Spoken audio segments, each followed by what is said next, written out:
Ay, ko, ay, sarap matulog. Ay, man, ay, andiyan ka pala. Pwede ba akong utang sa'yo?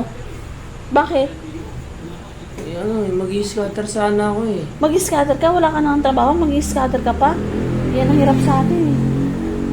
Hindi, baka magbabang ka sakali lang naman, baka makabawi ako eh.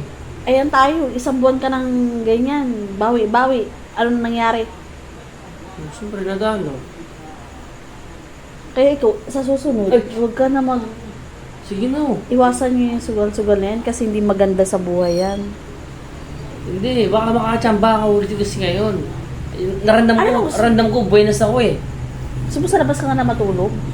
Hindi, huwag naman Wala na gano'n. tayong bayad ng renta? Huwag naman gano'n. Siyempre, baka sakali nang manalo ako, hindi may pambayad tayo ng renta sa bahay. Oh, Naku! Lakas sa buhay mo. Kanya-kanya na tayo.